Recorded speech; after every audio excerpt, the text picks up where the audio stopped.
Welcome to the first official episode of Those Two Metal Dudes. In the background, we have 6 Feet Under. All right. Welcome. Trying this for the first time on YouTube, if anybody's watching. This is a podcast all about metal. All different types within the metal. So, first things last, I'm going to turn it over to my co-host, Chris Fanning. He's going to give you a little introduction about himself and his knowledge and background in heavy metal music. And then, so there you go. Take it, Chris. Thanks. I'm Chris Fanning. I've probably been listening to metal since I was 13, and I'm 37. Playing in live bands. Definitely since I was 19. Still love metal. All different genres of what we call metal. So, I don't know. I think it's almost 25 years of listening to metal. I think I have a pretty good taste in what metal should be. So, today is our discussion on the top 5 Morrisound albums. And if you don't know what Morrisound is, then it is a recording studio in outskirts of Tampa, Florida, which produced so much classic death metal that it's hard not to discuss or make this a topic within itself. So today we're going to discuss our top 5 and what a hard journey it was just to pick 5 from just a list of everything. I know you've already had a hard time. Now coming down to the top 5 of representing what Morrisound is. So I will turn it over to Mike and let you introduce yourself as well. Mike Slayton. Some people used to know me as Mike Haight. Maybe they still do. Been listening to and playing music for 28 years. I got into metal pretty much right off the bat as I started to take guitar lessons back in the early 90s, 1991, 1992, I don't know, something like that. Both of us have been in a bunch of bands together, done some touring together. So, vast collections of music and albums, going to concerts, playing shows, etc. Just being students of metal of every type. We like the old stuff, the classic new wave of British heavy metal. Priest and Maiden, and of course, I think both of us can agree that Metallica is probably the band that really catapulted everything for us, as well as millions of other metalheads and musicians out there and fans. And then branched off through the years into, metalcore, hardcore, death metal, grindcore, black metal, industrial metal, groove metal. I get thrash. Every genre, subgenre, micro-genre that exists. If it's heavy, if it's good, we will usually give it a chance and probably like a lot of it. So Chris talked about Morrisound Studios a little bit more. It started in 1981 by the Morris brothers, Jim and Tom. Scott Burns was a longtime engineer that engineered tons of the albums. I think he retired sometime around 2005. I believe the last thing he worked on, I may be wrong, but was Frozen in Time by Obituary is the last thing you can kind of find. He may have done some stuff after, but I'm not really for sure. He actually quit the business to go into computer programming. I'd have just got burnt out, but definitely horns up to that dude for putting out so much good music over the years. One of the great recording engineers of metal, period. Like Chris said, it's close to Tampa. It's in Temple Terrace, Florida. I guess some type of suburb or close by city of Tampa. Stuff that's come out of there, and it's not just metal and death metal. They've done all kinds of music. Steve Morse has recorded there, Sepultura, Sabotage, Morbid Angel, Death, Napalm Death, Obituary, Cannibal Corpse, Deicide, Iced Earth, 6 Feet Under, Trans-Siberian Orchestra, a new one that I didn't know, Seven Married 3, Cumbersome, radio rock bands, and Incubus, the original death metal band called Incubus that was around long before the modern, funk rock, new metal. I'm not really sure what they are anymore. Nothing against the other Incubus. I like them too. But this death metal Incubus, it's still around. It's from Metairie, Louisiana. Interesting. We both saw a really great show in Metairie, Louisiana, many years ago at Zeppelin's. Our introduction to Mastodon. We got to see, also introduced to the Dysrhythmia, and we got to see Burnt by the Sun and Bonzilla also. Epic show. Got to Crowbar that night. Three, man. Really, really cool. So that's that. And today we're going to be talking about our picks for the top 5 Morrisound studio albums. Like Chris said, it's really almost a mathematical impossibility to pick 5. And our 5 are probably more than likely going to be totally different from anybody else that may or may not watch this. And that's fine. You know, everybody's entitled to their 5, and there's probably, you know, my top 5 might be somebody's, you know, bottom 5. And that's cool, you know, and really, I think, especially for me personally, maybe even for Chris, we're not necessarily saying these are the best 5 albums that Morrisound put out, but maybe, you know, a lot of mine are kind of like personal, you know, they're really close to me for different reasons. So I'm not saying that this is the best album by this band or you know, whatever. It's just kind of my 5 favorites, my go-tos, the ones that I've probably listened to more than anything, that have a place where I can go back 20 years or more and remember where I was at, you know. So with that being said, I'm going to pass it back to Chris, and he's going to give you his first pick. And I didn't prepare like this is the 5th best one. I'm just, you know, going to say these are in the top 5 for me, not in any particular order. So I'm going to start off with a band from their 4th album that came out in September of 1994, and kicked Obituaries from World Demise.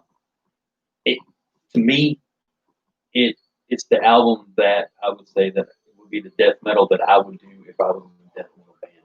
I can only really describe it as maybe like stoner death metal.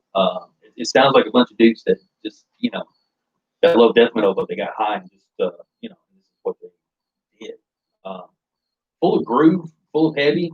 It's got slight speed to it, but I mean, if you're already Obituary fan, then you're completely understanding as to what I'm saying about that. But as far as just heaviness, groove, I mean, it's like 14 tracks, but I mean, it goes by quickly for the amount of groove that's within it. I thought it was just after re-listening to it, and was just like completely blown away about the heaviness.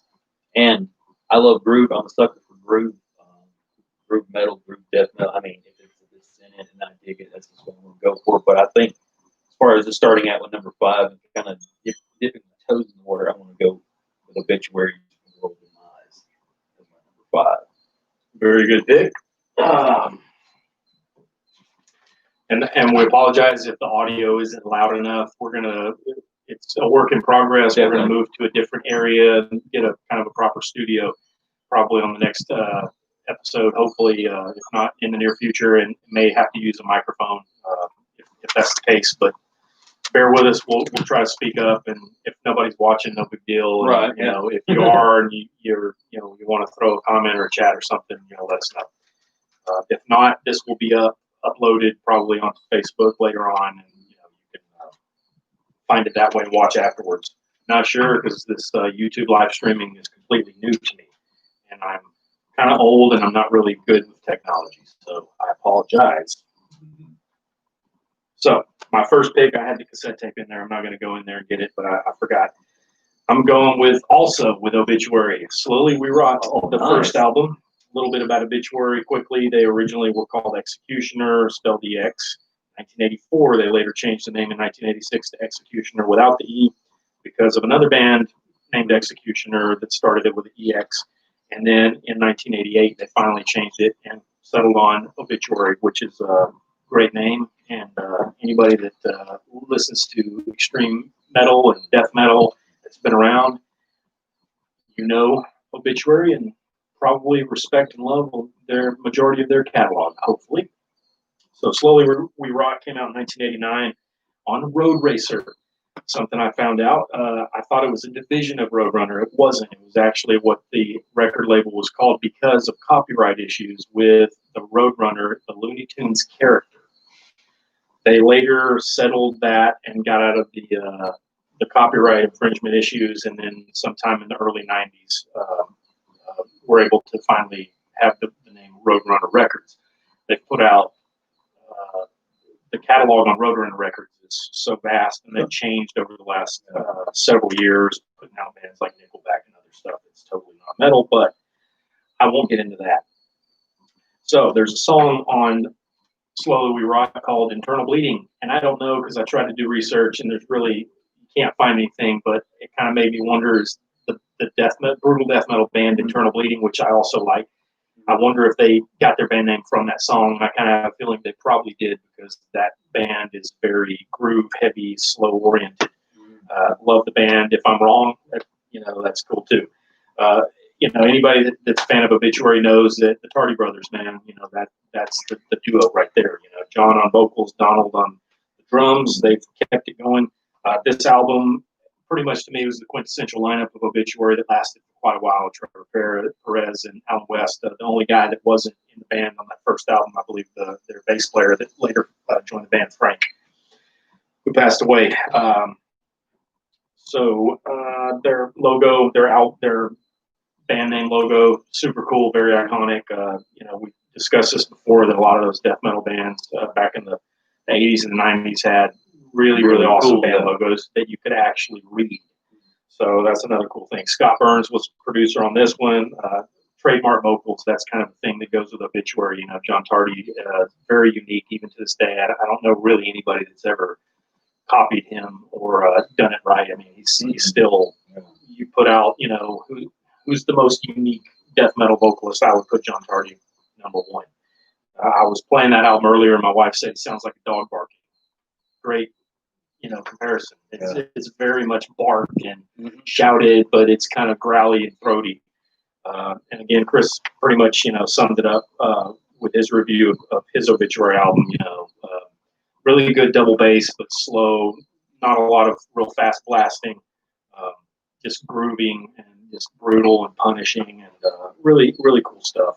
Definitely kind of sounds like some backwoods dudes in Florida were getting high and decided to create some really heavy stuff. And that's pretty much what I got on there. So that's my first in the top 5 picks. It's cool that we had the same band, though. That's cool.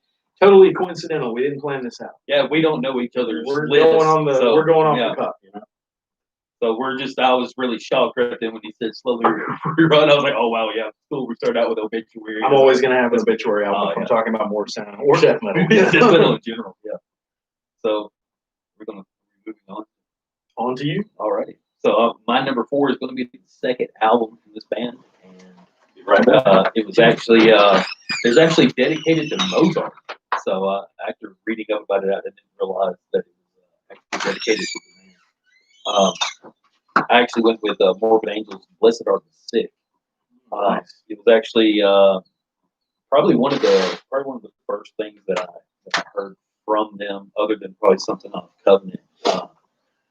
I really went. The lineup is the classic lineup of Morbid Angel all the way up until pretty much Domination. But I just felt that this album was it put them on the map. But I believe Covenant pretty much submitted who they would be. But I think because with this it was faster in parts, but then slower in some than Altars of Madness.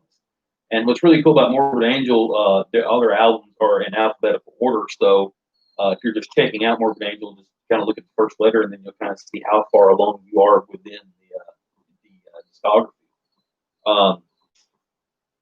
Really, it's just probably even with the song, the title song from they actually have a video from, which is very dated, but it's still pretty cool. I always enjoyed David Vincent's vocals. Kind of like how we are about the logos, is how I'm kind of like about the vocals and senses. The traditional is what I really dig death vocal wise. And it's an Earache Records, so been released in '91, but it's actually has 13 tracks and it's only 39 minutes long. So very cool. And the other thing, like I mentioned before, it being dedicated to Mozart, I didn't know, and I thought that was pretty cool. None of But I will yield my time to my partner. All right, my next pick, and this is where you can tell that the two of us have spent a lot of time together, played a lot of music, listened to a lot of music, and talked about a lot of music over the years, because my next pick is also a Morbid Angel album. I put this up close. Yeah, it's great. There we go. Covenant, see it? There we go. All right, so we mentioned Covenant. This is my pick, and I know a lot of, everybody worships at the altar of Altars of Madness. That's to a lot of people, the pinnacle of Morbid Angel. And I don't necessarily disagree with that, but this one, for me, this is the second Morbid Angel album that I ever purchased, but it's just everything about it is why I picked it in my top five. I mean, you've got the opening song Rapture, and then of course the ending track on the album God of Emptiness. People that watched Headbangers Ball and Beavis and Butthead back in the day remember that, them making fun of him because that's the first time I'd ever heard David Vincent doing clean vocals. That it's just kind of that classic chorus, and people can make fun of it, but I still think it's really cool because it was different. Bow to be faithful. So, anyways, the artwork on this, Morbid Angel. The artwork's great, the logo great. Really, outside of that, that line from God of Emptiness, I don't think anything really sticks out more than the other. It's just another one of those Morbid Angel albums where from start to finish it's great. Every track's great. It's not like, well, track 3 is a masterpiece and a couple other songs are pretty good and the rest of it's kind of, it's like everything on here is great. I could listen to it forward, front to back 2 or 3 times, easily without getting bored. And you hear different things every time you listen. I mean, Pete Sandoval, just one of the biggest monsters in metal drumming, double bass work, speed, but they have a lot of groove and slower parts too, which is another reason why they were one of my favorite death metal bands when I started getting into death metal, because when I started getting into more extreme stuff in death metal, the one thing I didn't necessarily like a lot of in the beginning was the blast beats and the speed. Of course, I grew to love a lot of that too, but I do like a variety, and I tend to gravitate more towards the slower, heavier, crushing, punishing stuff. Morbid Angel, great stuff.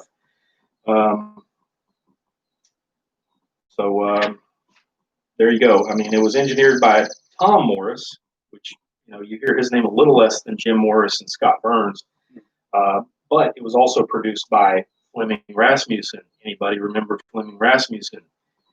He did a little Metallica album. I believe he did Ride the Lightning in Copenhagen, Denmark. So it was mixed by him in Copenhagen.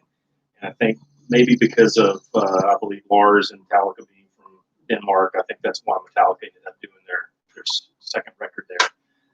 If I'm wrong, you can correct me, but I think that's correct. So on to the next. I'll get Chris DeFore for his third pick. Well, I just find it really cool that we're matching bands, but with just totally different albums. But just wanted to say that by us doing this, nobody's wrong. Even on the other end of this, if you're thinking of your top 5. I mean, it's just so much good stuff. I mean, it's just like here we are. We're already the same band, but different albums and things. So I mean, you could say, you could disagree, but I mean, we're really going by things that were heavy rotated, meant something. Maybe first time you've heard, like it was an introduction to death metal. So it's just, I don't know. We just can't be wrong doing any of this, because there's just so much good stuff that come out of there. But 1993. Sorry, that's when that album came out. Yeah, it's like early 90s to mid 90s death metal. It's just awesome. I mean, it's just the best. I think so much. I mean, we ought to do things like that of a year, pick the best of different metal. Yep, definitely. But I'm gonna go ahead and move up to my number 3. This was actually the first album that I heard from this band, and it's their 4th that came out in April of '94, and I'm going with Cannibal Corpse, The Bleeding. It's the last album to have Chris Barnes on vocals, and it's actually the first to have Rob Barrett. Rob Barrett was in Broken Hope and a lot of different things, and then jumped in on Cannibal Corpse, which with Broken Hope going into Cannibal Corpse. I mean, it's really practically the same type of style, but The Bleeding was actually the 5th top-selling death metal album in the United States. Quotes and things from different people, I can't remember the source, but it was an album that pushed the envelope in every imaginable way, from cover art, song titles, to the music itself.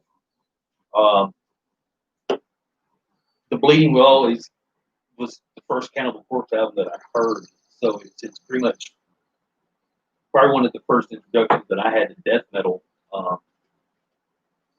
just from start to finish. It's actually 10 songs and it's 36 minutes long. Anything that you can think of staple-wise live that they do, pretty much off the Bleeding album. But it's just a killer death metal album, a lot of groove, what Cannibal Corpse is known for. So I had to put that up there in my number 3. And it's off Metal Blade Records, great label naturally. If you're in the metal, you know.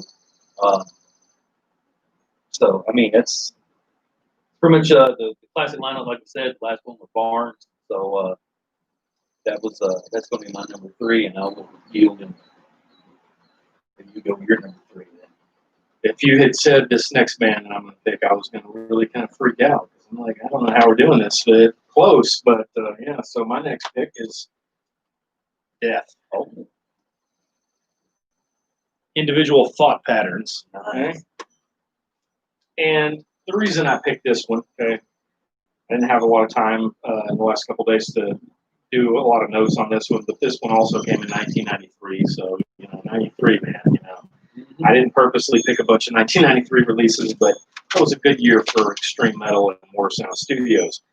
So, Individual Thought Patterns, Death, of course, has the great band logo, always had killer artwork. This was produced by Scott Burns again.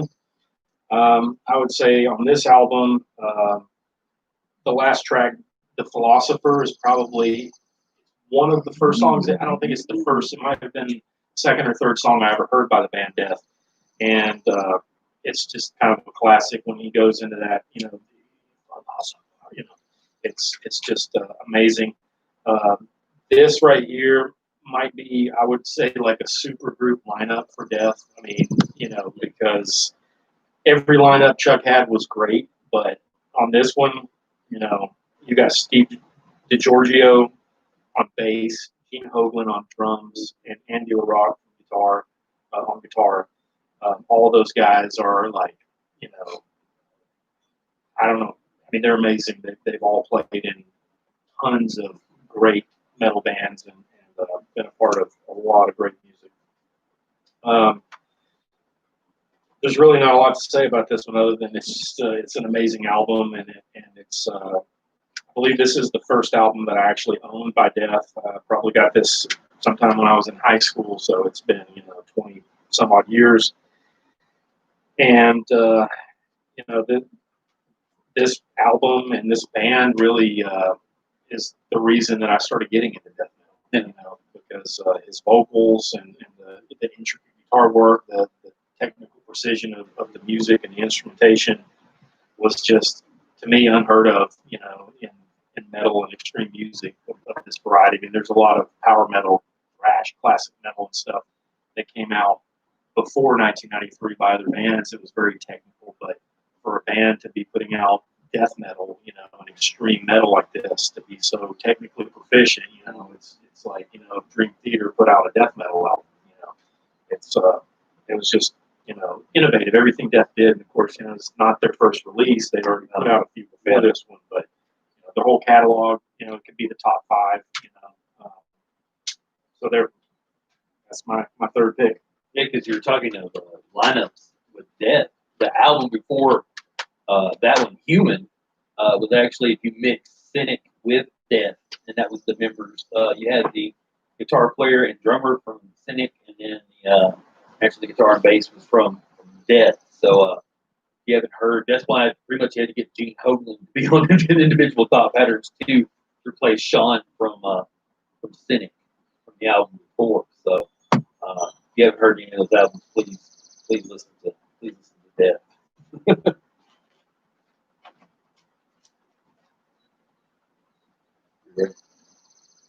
All right, now we're going to move it up to number 2.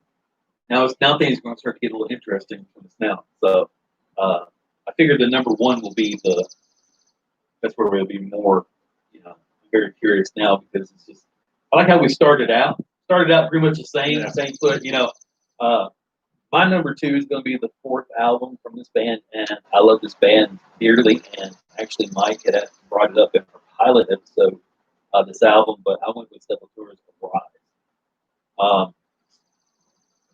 To me, Beneath the Remains pretty much put them on the map, but I think Arise pretty much cemented their place in the metal hierarchy. I think Arise is just probably their finest moment.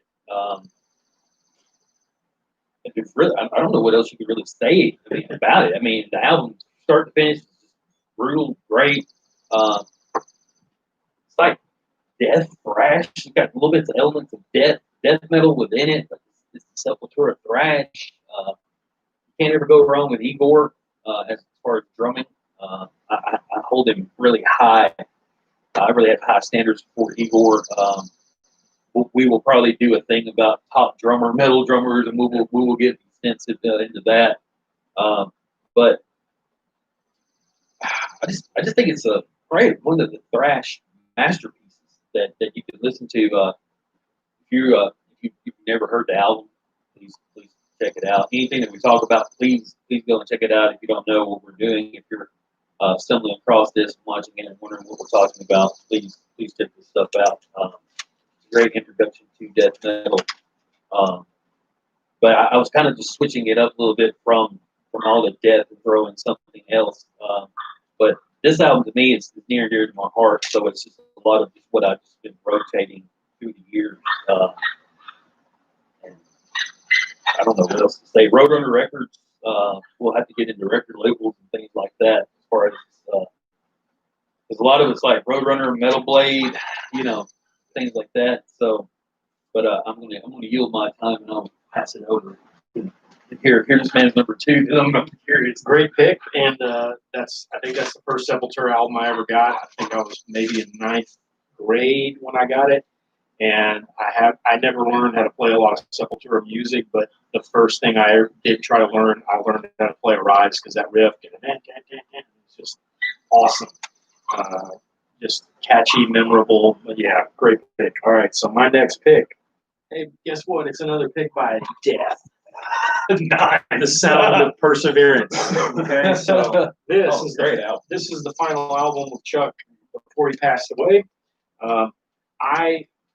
To me, from top to bottom, the musicianship, the songwriting, the production is my favorite. I think it's the best album that they ever put out because the production was cleaner, clearer. It was just slicker and better without being too polished. But it was just, everything was mixed perfectly. I think this is not necessarily the supergroup lineup, and he's had some phenomenal guitarists and various drummers and things like that when Death was around. But I think musically wise, I would put this lineup as the best musicians that ever played in there. And some underrated kind of overlooked guys like Richard Christy. Yes. There's a really cool quote on the inside liner notes from Nietzsche, which is cool because, Chuck was a thinking man. He was very intelligent. His lyrics, a lot of them were political. They weren't just your typical, hey, let's sing about zombies and blood and guts. Yeah. Thinking man. He turned, songs into gory subjects, but, talked about cancer and, political issues and all kinds of things, which was really cool. The guy was just, he's a godfather of everything, man. Just a phenomenal songwriter, musician, lyricist, and everything. So this one came out in 1998. Jim Morris was the producer. The vocals shifted a little bit in this album, and at first, because I was used to all the albums prior, it took me a little while to get used to and embrace the vocals that he was doing because they were still harsh, but they were a little cleaner and a little higher register. And but over time and over the years, I grew to love the vocals. The artwork, of course, Killer, as always. Scavenger, Human Sorrow, man. The first track on there, the intro, to this day, 20 plus years later, when I hear that ridiculous guitar shred and then going into that crazy double bass drumming that Richard Christie's doing, it's like just one of the coolest things ever. I could listen to that first few seconds, that intro, over and over again, and I think it's just amazing. They do a Judas Priest cover at the end of the album, Painkiller, and it's amazing. I like it better than the original, and his vocals are pretty close, true to form, to Rob Halford on there, doing the high-pitched, the kind of falsetto vocals, which kind of showed you his range and ability, and I know he wanted to do more of that, which he did on the Control Denied. So, great singer, not just a great screamer and growler. And really the first song that really kind of made me want to look into Judas Priest a little more, because I kind of overlooked them, because, in the early days I wasn't into a lot of the classic stuff and the more operatic and falsetto type vocals. It took me a while to get into Maiden and Priest and some of those other bands, but eventually I did. And Painkiller, like a lot of people I've heard, that cover that Death did was the catapult to the catalyst to get them into Judas Priest. So thank you for that, Chuck. Let's see, Spirit Crusher and Flesh and the Power It Holds. Those two songs for me are kind of like the epic masterpieces. If you can pick two, I mean, every song there's a song there with this beautiful acoustic guitar interlude on there. So I mean, every song really is a masterpiece, but those two are really just stand out a little bit more than the rest of them for me. Again, the lineup: Chuck, Richard Christie on drums, which I think is a severely underrated drummer. The guy's a beast. Scott Clendenin on bass, another underrated guy. Shannon Hamm on guitar. Really don't hear much about him unless you're, a huge fan of the underground. But again, amazing guitar player that's kind of under the radar. So that's my next pick. Back to you, Chris. Well, since we're riding the Death train, my number one, I feel that it is a representation of not all elements of metal, but some.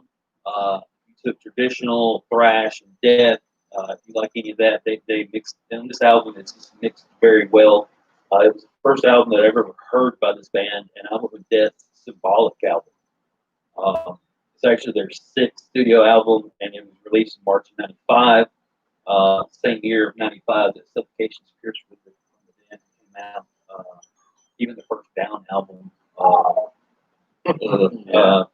So yeah, '95 seems like a pretty cool year. We may have to venture into 1995 again, because with doing this podcast, it's almost like I'm getting that fire again, like I did when I was younger, Mike, about metal, about finding things and actually being able to come and actually talk to somebody. Because before we do this, we always talk anyway, and always just kind of just revamp the fire that I guess I've lost through the years. And but with this album, I'm still that it's just a good representation of metal. I think it's beautifully done. It's graceful.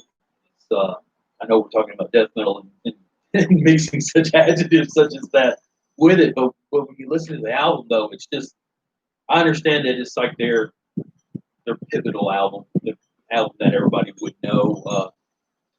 But I mean, if you listen to like Zero Tolerance, Empty Words, Crystal Mountain, even the song Symbolic, I picked it as my number one because I just feel that it's an album that whatever kind of style of metal you're into, you can respect it for what it is and understand that these musicians that play this stuff within Death are just amazing. And I mean, if Death doesn't influence you in some sort of way, being a metalhead, I mean, there's something you need to really check it out. And if it's not, because even if you listen to Symbolic and you don't like it, please go backwards, or because the album that Mike had just picked is the album after Symbolic, and then the one that he had previous was actually the one previous to Symbolic. So please just check out Death. If you don't know who Death is, please. And just again, please check out anything that we're talking about. We will not be disappointed. where we're actually dishing out like top tier metal for you. So, but that is my number one, and it's just an album that was near and dear to my heart. First thing I ever heard by Death, loved it, became a Death fan instantly. Then naturally, I always, whenever I check out an album, I have to go backwards to hear the progression of how the band progressed to get there. And once you get started going down the rabbit hole of Death, you will come out just so that is enough for me, and I will pass it. Now I'm very curious as to hear this man's number one. So one little thing to add at the end of Death is that it's been a long time since I've listened to Gorbsest, but besides that, all the other albums that I've been recently listening to, I can't remember really any blast beats that ever came out of Death, unless there were some on Gorbsest. But all those other albums, there were some speed elements to it, obviously, but they were really like this mid-pace, they would kind of have little gallops, but really not a band that did, for the band that really kind of like tagged the whole genre. I know Chuck, didn't go, hey, we're going to call ourselves Death and then create this subgenre of heavy metal and call it death metal. It was just kind of what people started to tag after they came out, like Death, and they'd never heard, so they're kind of coined as, the guys that really started it, the first death metal band, whether that's arguable, I guess, in certain circles, and people will argue that Death is not the first death metal band, but, really mixing the elements of jazz and progressive metal and death metal and everything.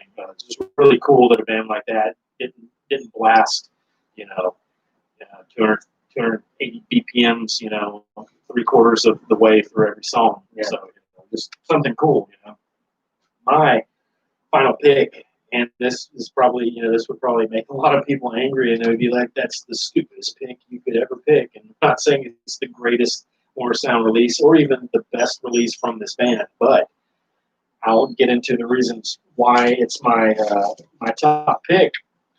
Cannibal Corpse, Eaten Back to Life. Nice. Okay?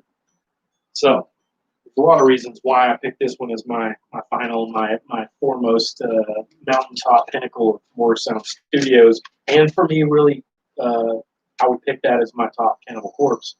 Not because it's got the best production or the best songs or anything like that, but it's because it's the first. There's a lot of firsts for me on this album. It's the first death metal album I ever heard. It's the first death metal album I ever owned on cassette tape way back when I was 13, when I was in the 8th grade.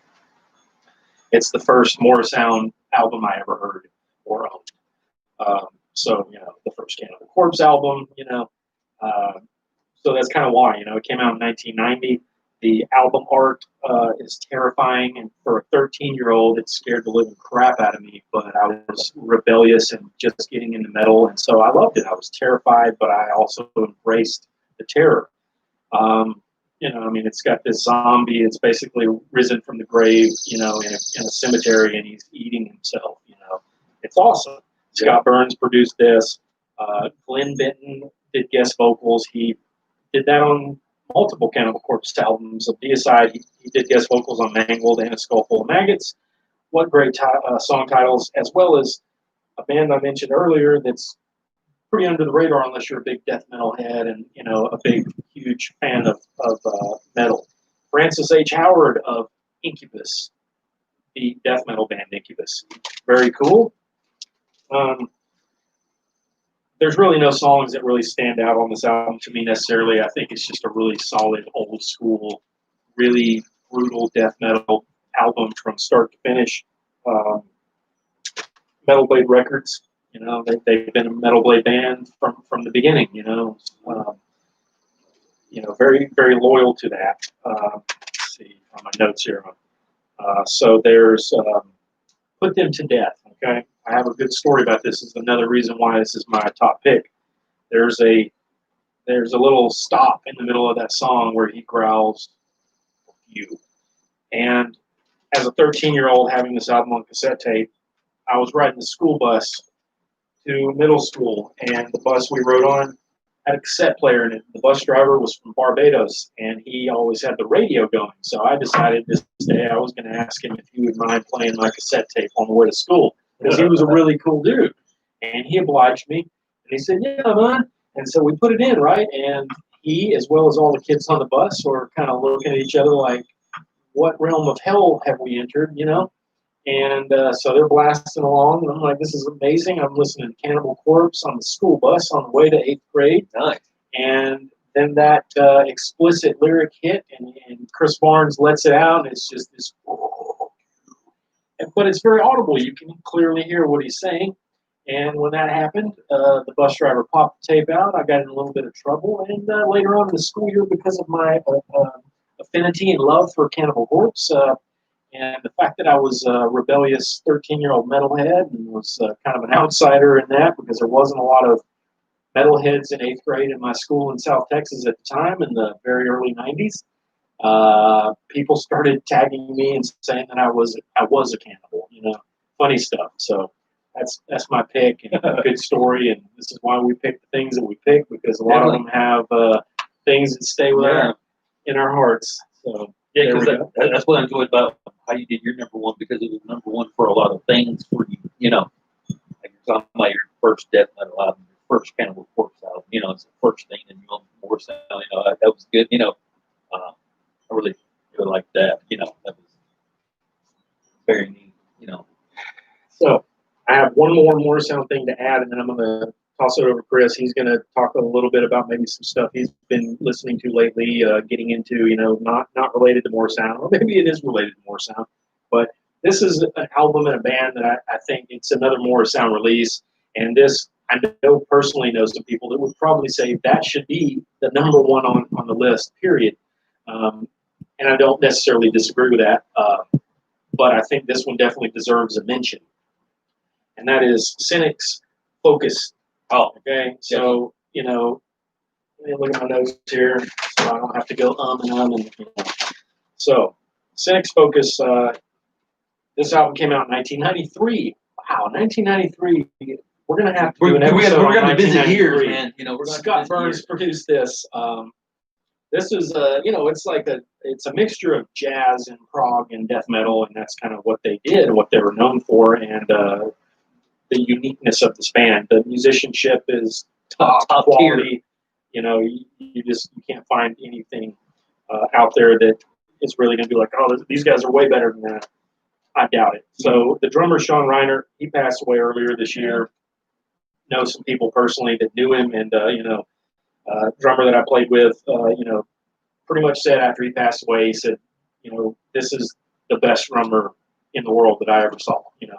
And that says a lot coming from this guy who's an amazing drummer himself and has played and been around so many top quality drummers. But I wouldn't disagree with him on that. Sean Reiner was a beast of a drummer. The artwork on it's pretty cool, you know, really cool, just kind of abstract looking artwork. Their band logo, not quite as cool as the other more sound bands, the death bands, but still unique. Cynic came out in 1987. They were from Miami, so they weren't necessarily from the same area as a lot of these other bands, but I think it's kind of that Florida sound back in the late 80s and early 90s that was coming out there. You could definitely tell that Cynic was very heavily influenced by Atheist and Death, both bands that were doing like progressive metal and deathy stuff and mixing jazz and things like that. I think Atheist might be kind of like the pinnacle of like sort of the jazz death metal combination, maybe more so the Death and Cynic. Veil of Maya is a song off this. There's a band called Veil of Maya. It's a metalcore, deathcore kind of band off Sumerian Records. I don't know much about them. I don't know if they, you know, younger guys, maybe they're influenced and they like Cynic, because I think they're pretty technical. So I don't know. It would be cool if they took it from that. I don't know if that's where their band name came from, but just interesting nonetheless. So that's just something I had to mention. Then I'm going to hand it to Chris. He's going to tell you about some cool stuff that he's been digging lately, and then I'll tell you about some cool stuff I've been digging on. Lately, I've been really digging on the new Vader. It's called Solitude and Madness. I've probably listened to it probably 3 or 4 times now. It's very it's a very short album. I think it's only probably 29 minutes long. If you know anything about Vader, you know what Vader do, and that's very much what they are doing on this new album. But it's vocally, it's brutal, and the music is just crushed. I would give it like a 4 out of 5. I mean, if you like Vader, you're definitely gonna like this. I've sent it to a few people, and they have replied back, pretty much having the same feeling as I had about it. Another album that I've been checking out is Elder and Omens. Uh, I was telling Mike before we started this about Elder, and I can only describe it as like stoner rock with shred, but it's got this psychedelia aspect to it. It's a great band. If you like stonerish shred, I guess that would be. I guess I'm probably creating something as we speak, but I mean that's pretty much what it is. That's what it sounds like to me. Trying to move away a little bit from the death metal. I've been since we're doing the Morrisound, I've been listening to the albums that we're going to be talking to. So it's been a lot of Obituary, Morbid Angel, and Death, and Cannibal Corpse. So I figured I would kind of stray off a little bit and go with that, and I guess maybe like a retro album that I heard, and I was telling Mike about what a lot of people will probably dismiss me from hearing this comment, but it was actually the first time I really listened to Bolt Thor. It was the other day, and I was listening to the Fourth Crusade, and thought it was just something that I can't believe that I missed out on, because Bolt Thor is pretty much the quintessential death metal that everything that I like about them is what they do, and for some reason, and like I was telling Mike, you get bombarded with so much, and you're like, okay, I'll try to remember to check this band out, but then you're getting hit with all this other stuff, and you're like, oh, wow, this is really cool, and then here I am years later, and then I'm kind of my algorithm on YouTube shows up, and I'm like, you know what, I'll check it out because it's here, and then I was like, wow, and here I am, I've been missing out. But that's pretty much a lot of the stuff that I've listened to. Elder's about the only thing that wasn't death metal, but once you start doing the Morrisound thing, you get into the death metal kick, and then you start just finding all other types. But that's pretty much what I've been digging on. I've been digging on a lot of other, but for time, I have to keep some for next time as well. But that would be my time, and I'll pass it over to Mike and see what he's been listening to lately. Nice. So, here and there, I've been listening to, classical music and some other things. I was listening to the Allman Brothers not too long ago, but for the most part, last 3 months or so, with the state of the world and everything that's been going on in 2020, I guess probably been getting my anger for, frustrations and anger and all that stuff through listening to really just so much really, really heavy stuff that I've just really been on a kick the last few months of just most of what I listen to from when I get up to go to sleep, from start to finish all day is really, really heavy, aggressive stuff, and it's been therapeutic. I think it's gotten me through everything that's going on. So this first one, I'm sure will be controversial if anybody's watching or if people watch later on, and that's fine. Some people might, yell at me and be like, "That's not metal," and I'm going to have to disagree with you and say, if a band puts out an album and there's, moments where there's, the guitar player's doing death growls, as a like kind of a secondary vocal, and there are, some punishing kind of death metal-y riffs, then I would say that that's a metal album.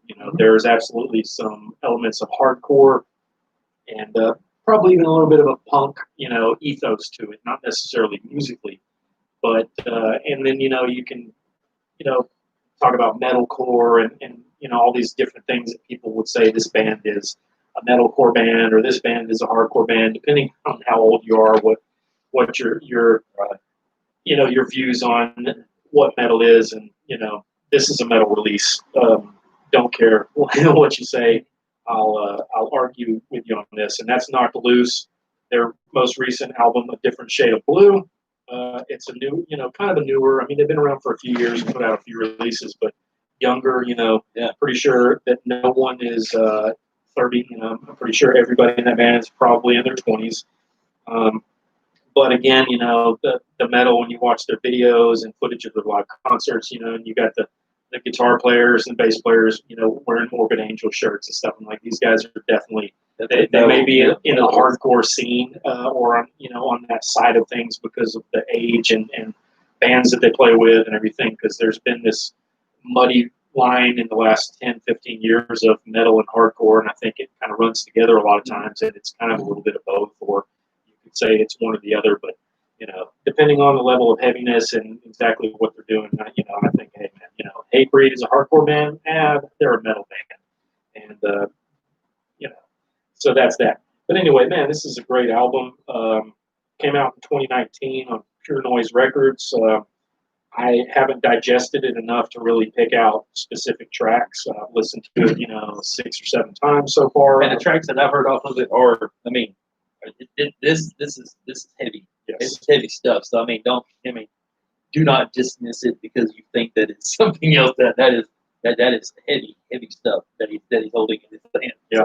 So I plan to listen to this a lot more as time goes on. But yeah, just really, really heavy stuff. Definitely kind of has a hardcore attitude about it, sometimes with the shouted vocals and the choruses and things. And the vocalist definitely kind of has a modern hardcore vocal. Some people don't like it because he's a little higher register, but I love his vocals. I think they're really unique, and I think they're really angry. And this dude is really mad about a lot of things, and I love hearing young angry guys scream.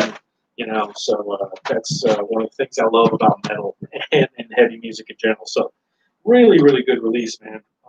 Definitely check that out. And really, I've got their first 2 EPs, first 2 kind of independent releases also, because I've just become a huge fan of this band, and they're playing festivals and everywhere, so they're really blowing up. They played in our town not too long ago, I think last year sometime. But even their earlier stuff, man, good quality recordings, good songs, angry, heavy, good stuff. The next one is by a band called End. And this is kind of like a super group, members of Counterparts and some other bands. This one's called From the Unforgiving Arms of God. It's on Good Fight Records. Came out in 2017, so fairly new. Check out the track Necessary Death. Pull up the video on YouTube. Watch that. That's the song and the video that made me go, holy crap, because they're playing Furnace Fest in Birmingham here in Alabama, and I bought tickets to that. We'll see if we end up going to that next year, depending on the state of the world. But this was the band when I was like, I want to go check this band out, because a lot of these bands being announced on Furnace Fest I'd never heard of, because I'm old and I used to be curmudgeonly about checking out newer stuff, and I've changed my ways and I'm more open to this. And when I checked that out, it made me want to run headfirst through a brick wall. And one of my new favorite heavy bands, again, another band that some people might say they're like hardcore, metalcore, whatever they are. This band is metal, and they're super heavy, and this is really angry stuff. And just seriously, go watch Necessary Death, the video on YouTube, live footage. They've got a bunch of videos out. They just put out a new album. I just got that one. I'll talk about that some other time when I have time to digest that one as well.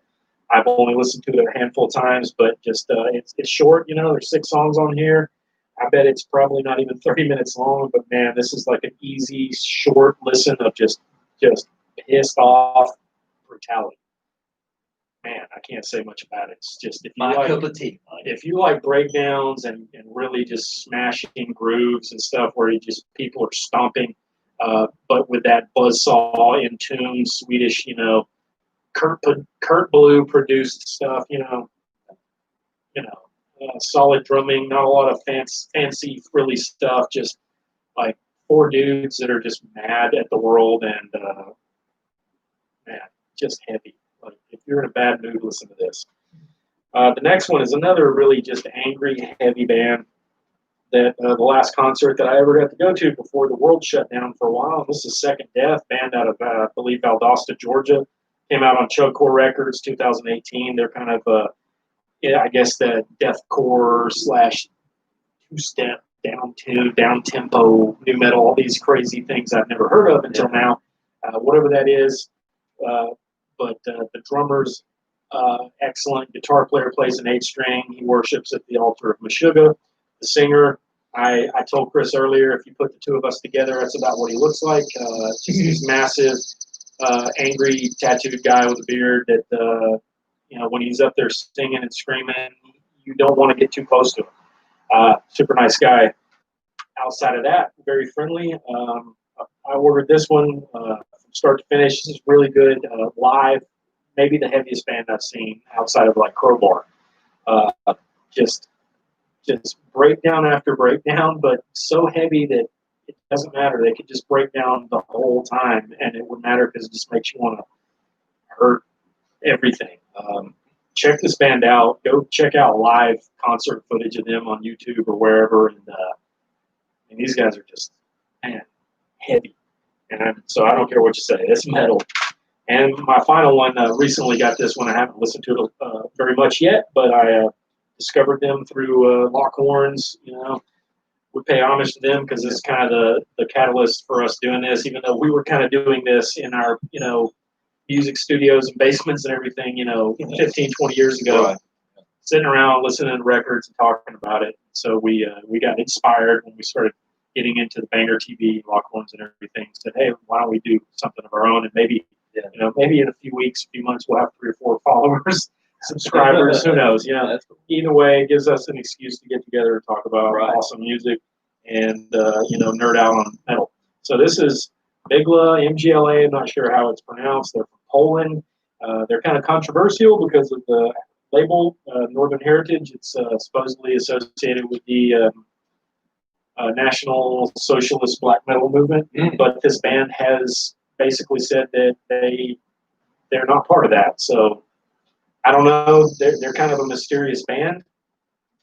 They wear hoods and black face masks, so you can't see what any of them look like. Watch some footage of them playing, I think, the Brutal Assault Festival, and it was automatically I became a fan because I was like, this is my kind of black metal.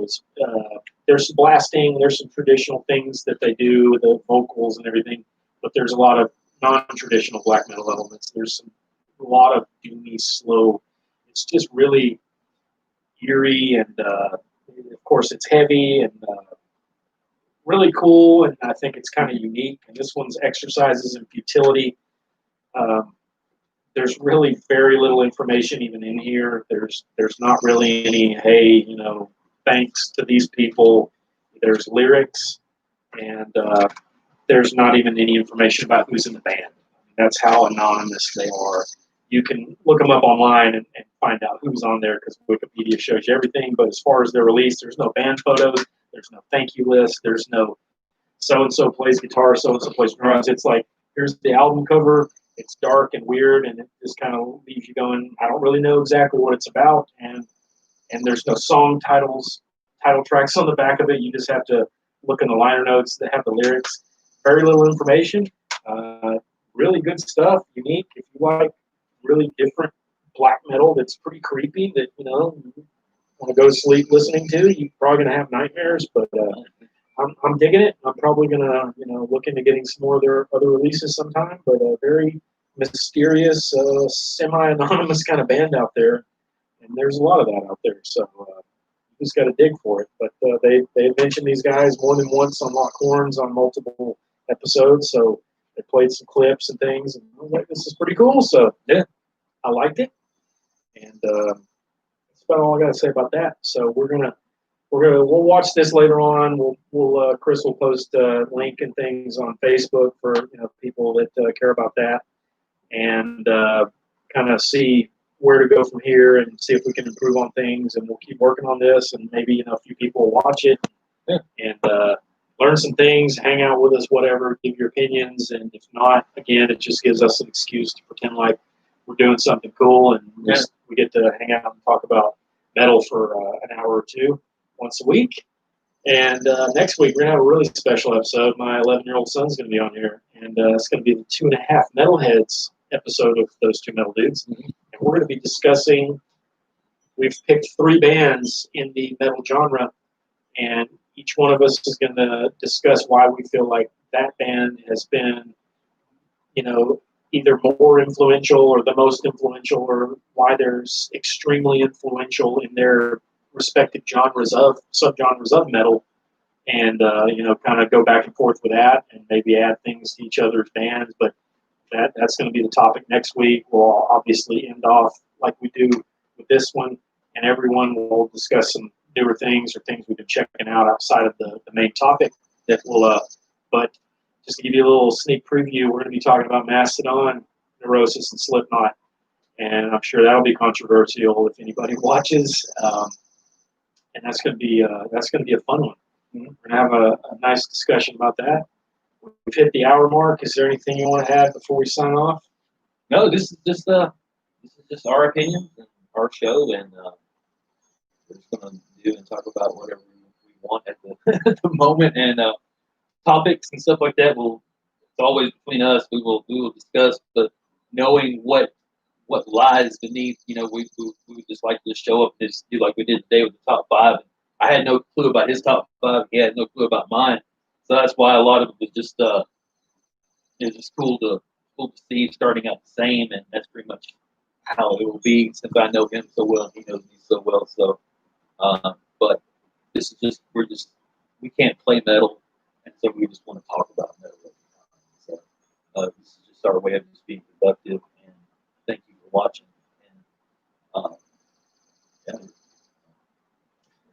And just to give you one last thing before we sign off here, we've in our pilot episode and then today in our first official episode 1, we pretty much, we talked about Morrisound and basically talked about death metal. And, a lot of the newer stuff we're checking out has been really in the vein of extreme death metal type stuff too. So don't be turned off if you think this is just a death metal podcast. Right. It's not. We're going to, like when I talked about that last band, Black Metal, talked about the shred stoner. We're next week, Mastodon, Neurosis, and Slipknot. Totally opposite of what we've been talking about. We're going to talk about everything because, like we said, we love all forms of metal in every little corner and micro genre that there is. It's it's good stuff. We like it. We're gonna have episodes on the best dual guitar attack. Relapse Records versus Metal Blade Records. Which labels put out the best body of work. We might have an episode on Nuclear Blast and talk about the top 10 albums of Nuclear Blast's tenure. I don't know. We haven't decided just possibilities, but we're going to talk about all kinds of stuff. We'll have episodes where we talk about Iron Maiden and Metallica, and then we'll have episodes where we talk about Cult of Luna. So it's going to be all over the place. So tune in. We'll try to share this link, and horns up. We'll see you next time from those 2 metal dudes.